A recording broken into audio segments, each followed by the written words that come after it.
again. Welcome back to my channel. I am Karina Joy. If you have not been here, pretty much just talk about books.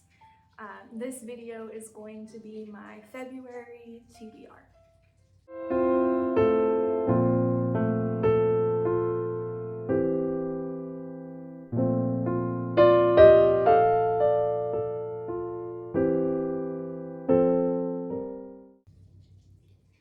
Okay, so I waited forever and ever because I ordered this planner from Canada and it finally came in.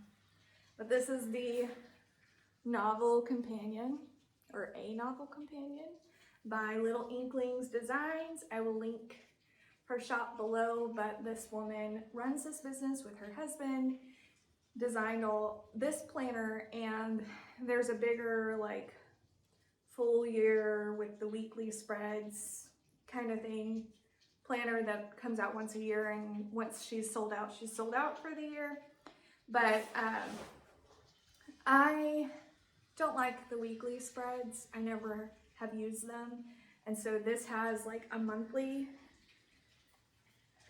It's not dated, I had to put stickers in here, but it has a monthly, and then it has little bookish things like your to be read list, which I'm going to read off of here. Okay, so February, my What Brings You Joy reading challenge is Newbery inspired. And the reason why I went with that is because January 24th, they announced the 100th award winner of the Newbery Award. And I'm really excited about that. I think it's awesome that it's stuck around for that long.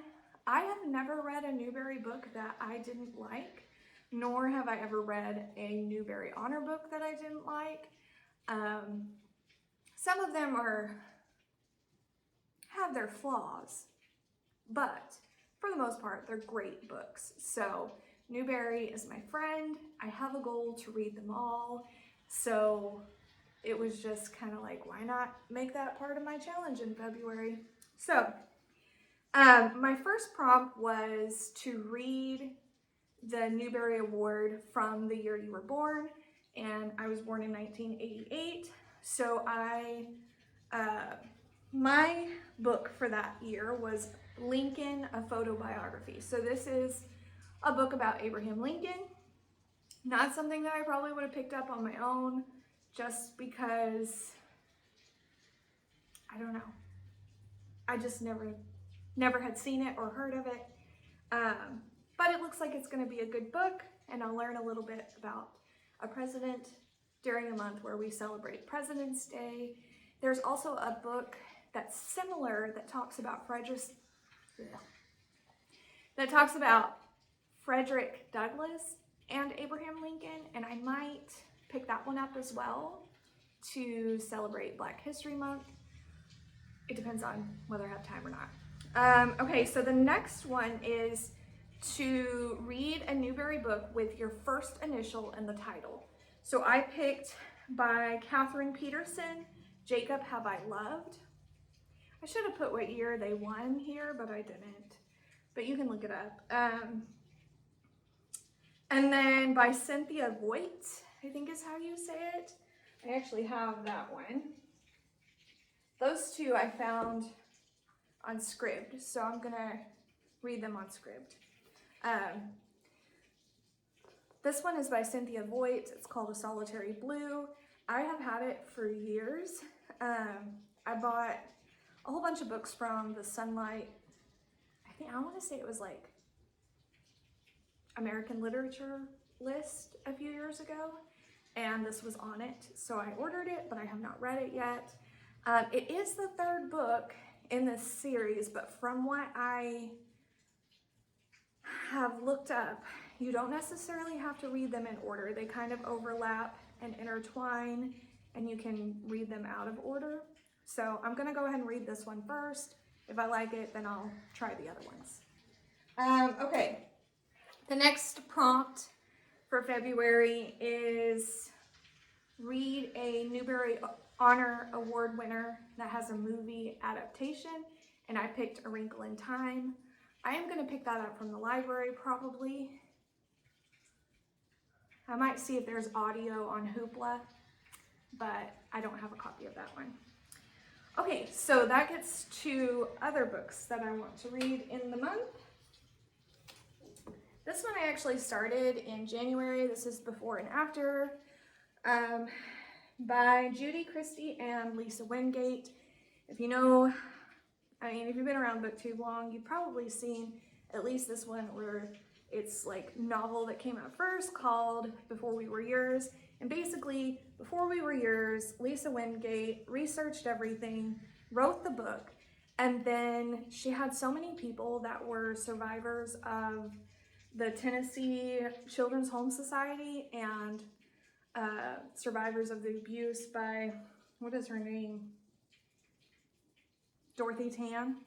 Yeah, I think it is. Oh no, Georgia Tan.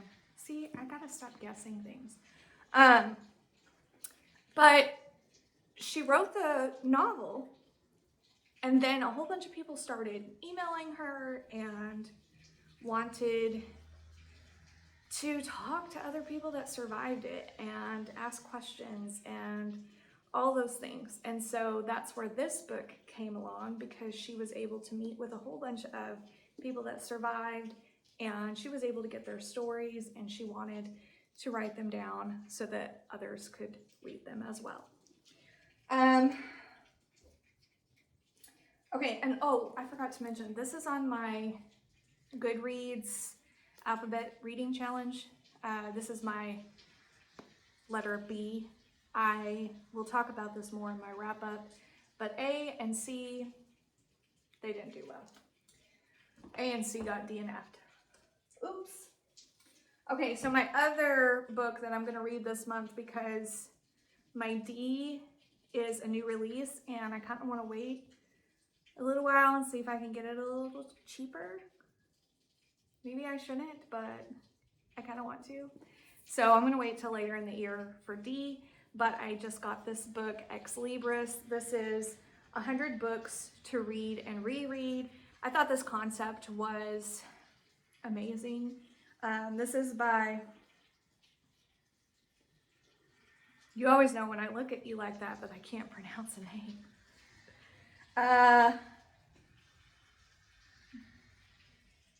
Mikako Kakatani. I probably butchered that. I'm really sorry. Okay, so she shares her 100 favorite books and little synopsises about them, and I thought it would be fun to look in there and see what kind of books I can find from it. I doubt I will like all 100 of the books that are listed in here, but it's worth a look. So, and plus it's a beautiful book. So regardless of whether I find anything to read out of this book, it's definitely gonna go on my shelf because, I mean, come on. Okay. All right, so the next book is for Chantel's Read Your Bookshelf Challenge. If you have not found Chantel's channel, if you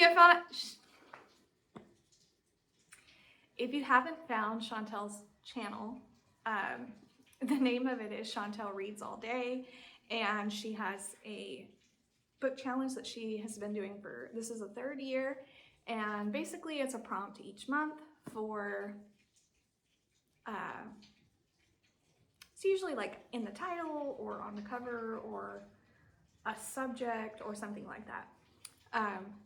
But this month was February, and it had to have the word love in the title. So I picked The Lovely Bones.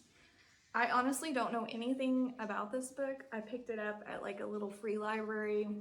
I don't know. I might hate it, but the synopsis seemed all right. I'll read a little bit of it. My name was Salmon, like the fish. First name Susie. I was 14 when I was murdered on December 6, 1973. So begins the story of Susie Salmon, who is adjusting to her new home in heaven, a place that is not at all what she expected. I don't know. being a Christian, I might not like this book, but I'm willing to try books out. If I don't like them, I just DNF them and move on to something else. Okay. I feel really unorganized. I usually film on Sunday nights, and yesterday after church, I just did not feel well. And I was like, I don't want to go and do anything. And so I told my husband today, when you get off work, I'm going to go to the church and I'm going to film a video. And so, yeah, that's what I'm doing. But I didn't have time to prepare like I usually do. And so I'm sorry if this seems scatterbrained or anything like that, because usually I feel like, I could be completely wrong, but I feel like my videos are pretty thought out. And right now I feel like I'm very scatterbrained. So sorry about that, but I wanted to get this video filmed so I can post it tomorrow. Hopefully next week I won't be sick after church on Sunday. All right, so this is the next book. Okay, so this is how I did my TBR this month. There's 9 spaces on this page of books to read. I wish it would focus. There it goes.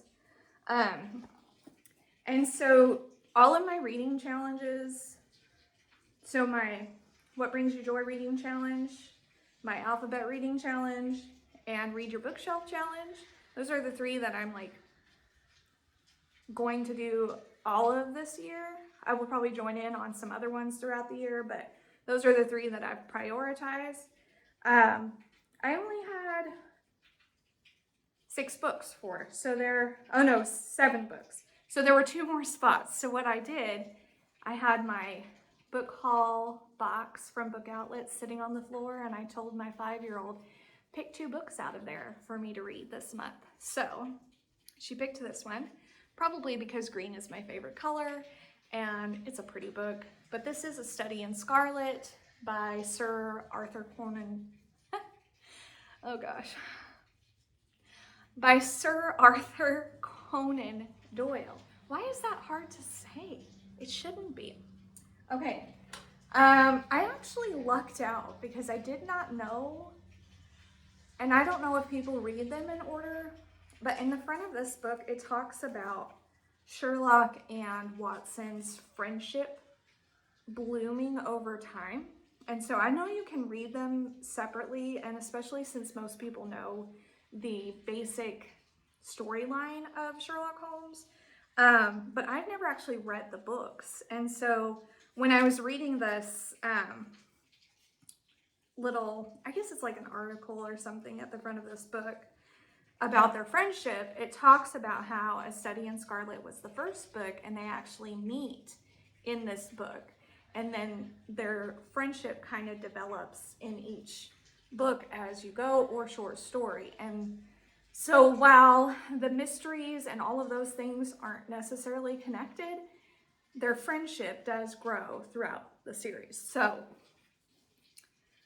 I actually lucked out because I bought the first book. I was just going to read whatever, whenever, and I'm going to try to read them in order just so that I can see what they're talking about the evolution of their friendship, because I find those kinds of things really interesting. I like character building and all of that, and Sir Arthur Conan Doyle was by far, I think, one of the best at developing characters. So I think it'll be interesting to kind of just observe their friendship as it grows.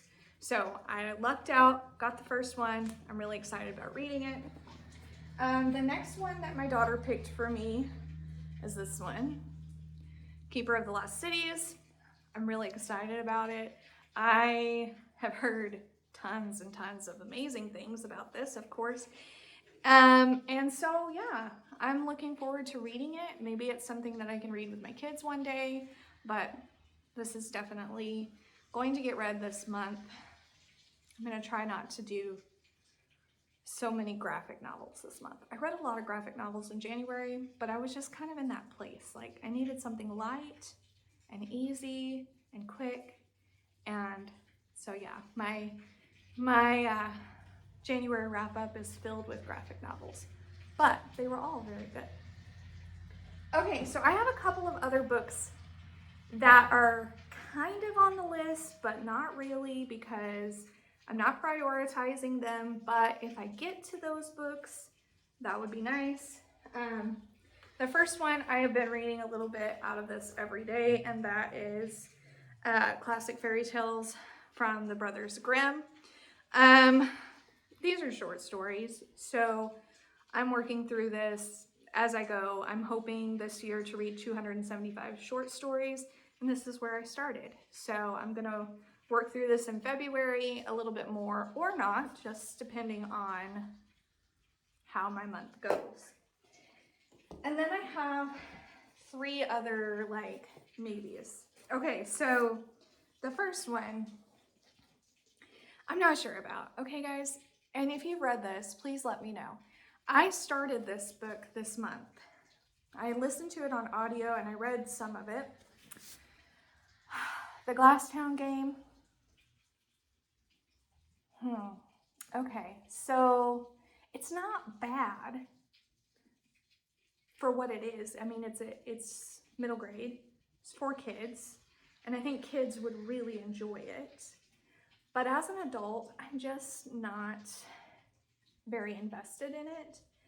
I want to say I'm on like chapter, I think I'm on like chapter 7 or 8. And I want to love this book because I love the concept and the idea of it.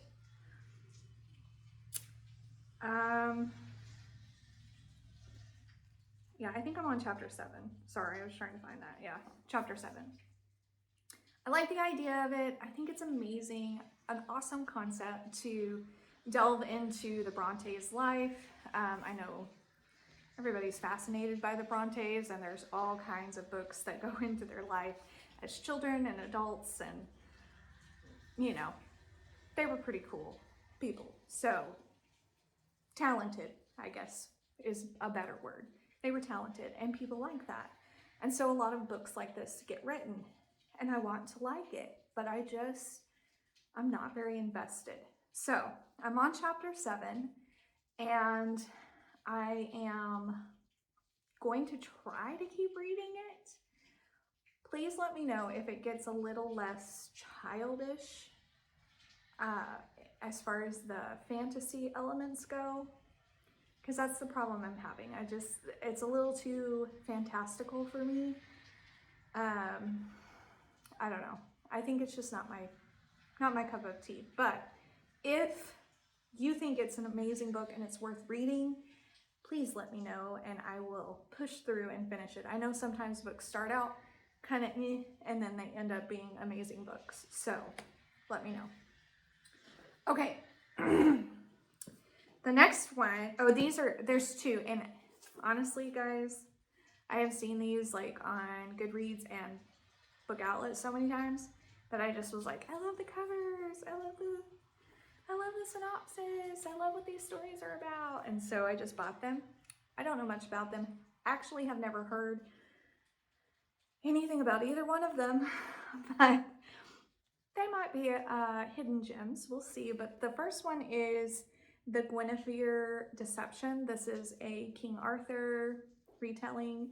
And obviously it deals with Gwynefer. Like I said, I do not know a whole lot about this one. And, oh yeah, I wasn't sure if it was going to have a synopsis because it's a paperback, but there's one right there. So it says, Princess Gwynefer has come to Camelot to wed a stranger, the charismatic King Arthur. With magic clawing at the kingdom's borders, the great wizard Merlin conjured a solution. Send in Gwynefer to be Arthur's wife and his protector from those who want to see the young king's idyllic city fail. The catch, Gwynefer's real name and her true identity is secret. Sounds interesting. So if I get to that one this month, I will start that one. If not, it will definitely be on a TBR soon because I'm excited about it. And then my last book is called Valkyrie. I really like Norse mythology. I always have, even when I was a kid, and I wasn't really much on things like that, but Norse mythology, I loved Thor, and you know, I love the story of all of that. So this is, obviously, it is Norse mythology. Freya is dreading her upcoming birthday when she'll officially take up her duties as a Valkyrie, escorting the valiant dead to Valhalla. Valhalla is their heaven. She wants nothing to do with humans or their wars, but when she's sent on her first mission, she reaps the soul of a soldier with unfinished business that sends her on an epic quest to the mortal world. Yeah, so if you don't know much about Norse mythology, you might not know what any of that means, but Valkyries are kind of like angels. They take people to their heaven. This says Valkyrie, Norse goddess, reaper of souls, defender of the weak. Not someone you want to mess with. I thought it was worth a try. Sometimes mythology, it's like hit or miss for me. Sometimes it's amazing the way people can take mythology and make it into a story that is interesting to read, that is different than the actual myth itself. And sometimes people don't do a very good job at it. So yeah, I want to try this, see if it's any good. If it is a duology, I think. Yes. There's a second book called The Runaway. If I like this, I'll read the second book. If not, it'll go in a pile to be given away. So yeah, that's my February TBR. Not sure if I'm gonna get to everything in January. Y'all, oh my goodness. I did a horrible job picking books that didn't have cuss words, and I had like, I wanna say like 6 or 7 DNFs, mainly because of the F word. It was one of those months, and I was kind of disappointed. But like I said, I did read a whole bunch of graphic novels, and I will talk about that soon in my January wrap up. But I guess that's it for this video. If you like this video, please like and subscribe, and I will see you in the next video.